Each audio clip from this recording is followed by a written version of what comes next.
जय श्री हरि, जय श्री राम, जय बजरंगबली। बंधुओं,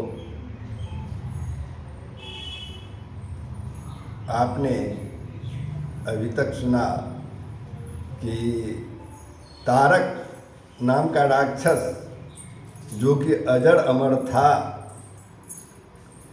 और देवतागण उसे त्राहि त्राहि कर रहे थे और ब्रह्मा जी के पास गए तो ब्रह्मा जी ने उनको उपाय बताया। जब तक उसका वध जो है सिर्फ शिव जी के बीच से उत्पन्न बालक ही कर सकता है। तो दोहा 82 के बाद हम प्रारंभ कर रहे हैं और आप लोग ध्यानपूर्वक सुने। मोर कहा सुनी करहूँ उपाई, हुई ईश्वर करही सहाई।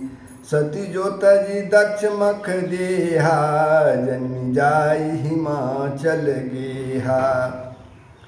देवताओं को ब्रह्मा जी ने कहा, मेरी बात सुनकर उपाय करो, ईश्वर सहायता करेंगे और काम हो जाएगा। सती जी ने जो दक्ष के जग में अपने देह का त्याग किया था, उन्होंने अब हिमाचल के घर जाकर जन्म लिया है। तेहि तपु किन्ने शंभुपति लागी, शिव समाधि बैठे सबु त्यागी। यद्यपि अहि असमंजस भारी, तदपि बात एक सुनहु हमारी। उन्होंने शिव जी को पति बनाने के लिए तपस्या किया है। इधर शिव जी सब छोड़ छाड़ कर समाधिस्थ लगा के बैठे हैं। यद्यपि है तो बड़े असमंजस की बात, तब फिर भी मेरी एक बात सुनो। पटवहु काम जाई शिव पाही, करे क्षोभु शंकर मन माही। तब हम जाई शिवहि सिर नाई, करवाऊ विवाहु बरियाई। तुम जाकर कामदेव जी को शिव जी के पास भेजो, वह शिव जी के मन में क्षोभ उत्पन्न करे, यानी उनकी समाधि को भंग कर दे। तब हम जाकर शिव जी के चरणों में सिर रख देंगे और जबरदस्ती उन्हें राजी कर विवाह करा देंगे पार्वती के साथ। यही विधि भलहि देवी हित होई, मत अति निक कही सब कोई। स्तुति सुरन किन्नी अति हेतु, प्रगटेउ विसंबान झस केतु। इस प्रकार से भले ही देवताओं का हित हो, सबने कहा यह विचार अच्छी है। फिर देवताओं ने बड़े प्रेम से स्तुति की। तब 5 बाण धारण करने वाला और मछली के चिन्ह युक्त ध्वजा वाला कामदेव वहाँ प्रकट हुए।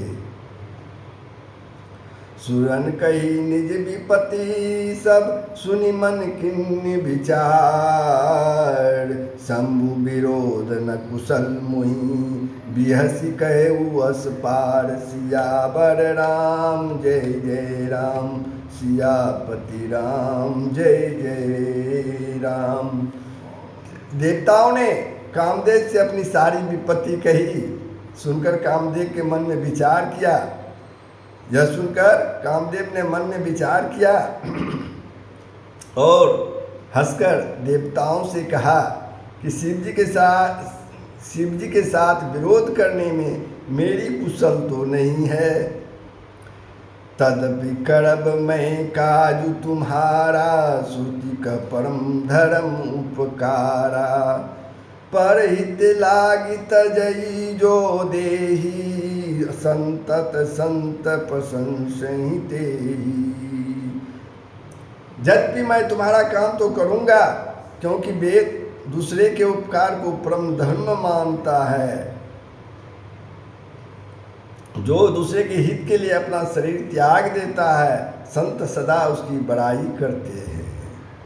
अस कही चले सबहि सिरुनाई, सुमन धनुष कर सहित सहाई। चलत मार अस हृदय विचारा, शिव विरोध ध्रुव मरनु हमारा। यों का और सबको सिर नवाकर कामदेव जी अपने पुष्प के धनुष को हाथ में लेकर अपने सहायकों के साथ चला।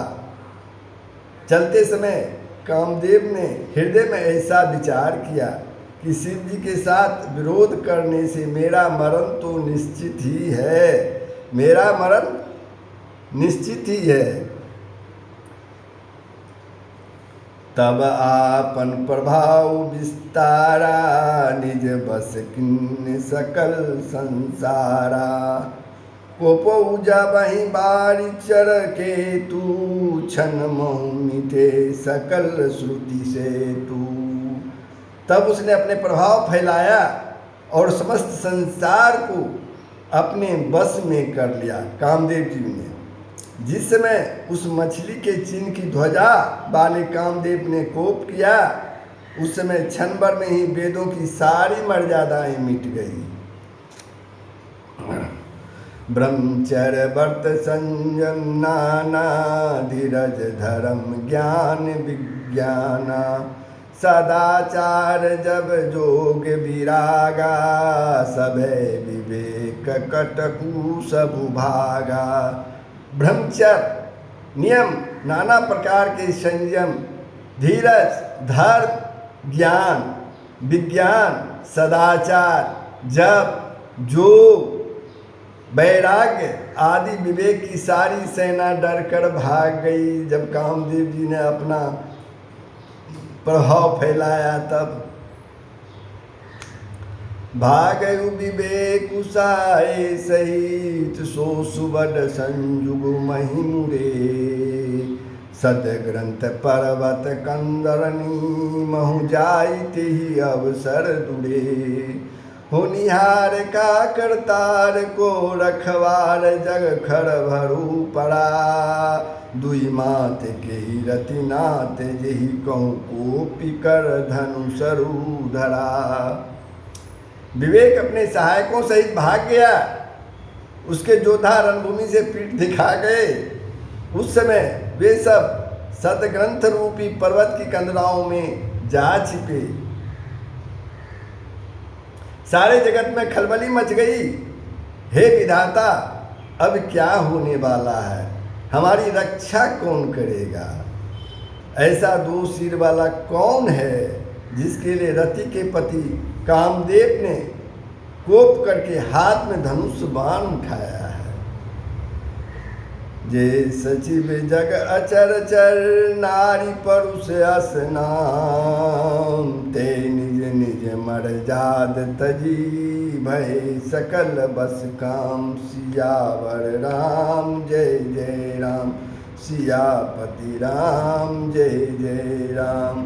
जगत में स्त्री पुरुष संज्ञा वाले जितने चर अचर प्राणी थे, वे सब अपनी अपनी मर्यादा छोड़कर काम के बस में हो गए। अब के हृदय मदन अभिलाषा, लता निहारहि न वहीं तरु शाखा। नदी उमगी अम्बूदि कहूँ धाई, संगम करहि तालाब तलाई। सबके हृदय में काम की इच्छा जागृत हो गई।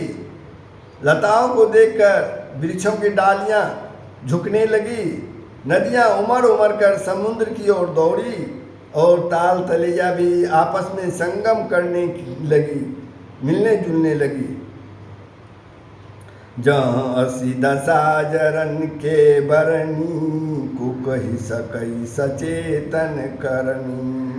पशु पक्षी नव थल, पशु पक्षी नव जल थल चारी। भय काम बस समय विसारी। जब जर वृक्ष नदी आदि की यह दशा कही गई है, तब चेतन जीवों की करनी कौन कह सकता है? आकाश, जल और पृथ्वी पर विचरने वाले सारे पशु पक्षी अपने संजोग का समय बुलाकर काम के बस में हो गए। मदन अंध व्याकुल सब लोका, निसी दिन नहीं अब लो कहीं को का। देव दनुज नर किन्नर ब्याला, प्रेत पिशाच भूत बैताला। सब लोग कामांध होकर व्याकुल हो गए, चकवा चकवी रात दिन नहीं देखते। देव दैत्य मनुष्य किन्नर सर्प प्रेत पिशाच भूत बैताल सभी कामांध हो गए। इनके दशा न कह बखानी, सदा काम के चेरे जानी। सिद्ध विरक्त महामुनि जोगी, तेपी काम बस भये वियोगी। वे तो सदा ही काम के गुलाम हैं, यह समझकर मैंने उनकी दशा का वर्णन नहीं किया। सिद्ध विरक्त महामुनि महान जोगी भी काम के बस होकर जोग रहित या स्त्री के विरही हो गए। भय काम बस जोगिस, तापस पावन की को कहे। दे कहीं चराचर नारी में, जे ब्रह्म में देखत रहे। अबला बिलो कहीं पुरुष में, जगु पुरुष सब अबलामयम। दुई दंड भरी ब्रह्मांड भीतर, काम कृत कौतुकयम। जब जोगीश्वर और तपस्वी काम के बस में हो गए, तब पामर मनुष्यों की कौन कहे, पापी मनुष्यों की कौन कहे, जो समस्त चराचर जगत को ब्रह्ममय देखते थे, वे अब उस स्त्रीमय देखने लगे। स्त्रियां सारे संसार को पुरुषमय देखने लगी और पुरुष उसे स्त्रीमय देखने लगे। 2 घड़ी तक सारे ब्रह्मांड के अंदर कामदेव का रचा हुआ यह कौतुक चलता रहा, तमाशा चलता रहा। धरि न काहू धीर सब के मन मन सिज हरे। धरि न काहू धीर सब के मन मन सिज हरे। जे राखे रघुवीर ते, उबरे ती काल महू। किसी ने भी हृदय में धैर्य नहीं धारण किया। कामदेव ने सबके मन को हर लिया। श्री रघुनाथ जी ने जिनकी रक्षा की, केवल वे ही समय बचे रहे। उभय घड़ी अस कौतुक भयऊ, जो लगी काम शंभु पै गयऊ। शिवहि बिलो की संसकऊ मारू, भयऊ तथा तिथि सबु संसारू। शिवहि बिलो की संसकऊ मारू, भयऊ जथा तिथि शंभु संसारू। 2 घड़ी तक ऐसा तमाशा हुआ, जब तक कामदेव शिव जी के पास पहुंच गए। शिव जी को देखकर कामदेव डर गए। तब सारा संसार फिर जैसे का तैसा स्थिर हो गया। भय तुरंत सब जीव सुखारे, जिमि मद उतरी गए मतवारे। रुद्र ही देखी मदन भय माना, रुद्र ही देखी मदन भय माना। दुराधरस दुर्गम भगवाना। तुरंत ही सब जीव वैसे ही सुखी हो गए जैसे मतवाले, मतलब नशा किए हुए लोग नशा उतर जाने पर सुखी होते हैं। दुराधर्ष जिसको पराजित करना अत्यंत ही कठिन है, और दुर्गम जिसको पार पाना कठिन है। भगवान संपूर्ण ऐश्वर्य धर्म जस श्री ज्ञान और वैराग्य रूप 6 ईश्वरीय गुण से युक्त रुद्र शिव जी को देखकर कामदेव भयभीत हो गए। फिरत लाज कछु करी नहीं जाई, मरण उठानी मन रच सी उपाई। प्रगट सी तुरंत रुचि ऋतु राजा, कुसुमित नव तरुराज विराजा। लौट जाने में लज्जा मालूम होती है, कामदेव जी सोच रहे हैं, और करते कुछ बनता नहीं। आखिर मन में मरने का निश्चय करके उसने उपाय रचा। तुरंत ही सुंदर ऋतुराज बसंत को प्रकट किया, फूले हुए नए नए वृक्षों को कतारें सुशोभित हो गई। बन उपमन बापिका तड़ागा, परम सुभग सब दिशा विभागा। जहाँ तहाँ जनु उमगत अनुरागा, देखी मन मन सिज जागा। वन उपवन, बावली, तालाब और सब दिशाओं के विभाग परम सुंदर हो गए।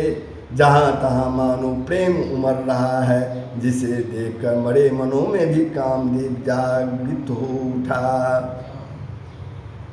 जाय गई मनोभव मऊ में मन, बन सुभगता न पड़े कहीं। शीतल सुगंध सुमंद मारुत मदन अनल सखा सही। विकसे शरणन बहु कंज गुंजत पुंज मंजुल मधुकर। कलहंस पिक सुख सरस रव, करी गान नाचहि अपछरा। मरे हुए मन में भी कामदेव जागने लगे। वन की सुंदरता कहीं नहीं जा सकती। काम रूपी अग्नि का सच्चा मित्र शीतल मंद सुगंधित हवा चलने लगी। सरोवरों में तालाबों में अनेक कमल खिल गए, जिन पर सुंदर भौरों के समूह गुंजार करने लगे। राजहंस, कोयल और तोते रसीली बोली बोलने लगे और अप्सराएं गा गा कर नाचने लगी। सकल कला करी कोटि विधिहार हुसैन समय।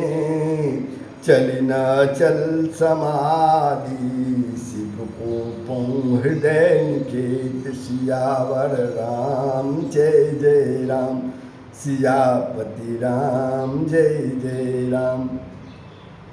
कामदेव अपनी सेना समेत करोड़ों प्रकार की सब कलाएं अनुपाय करके हार गया, पर शिव जी की अचल समाधि न डिगी। तब कामदेव जी क्रोधित हो उठे। तो बंधुओं, आज दोहा बालकांड के दोहा 86 पर मैं विश्राम लेता हूँ। इसका श्रवण करें, मनन करें, फिर अगले बार इस दोहा के बाद कामदेव जी जो क्रोधित हुए हैं वो क्या करते हैं, शिव जी की समाधि को तोड़ पाते हैं कि नहीं, इसका हम लोग श्रवण करेंगे। जय श्री हरि, जय जय श्री।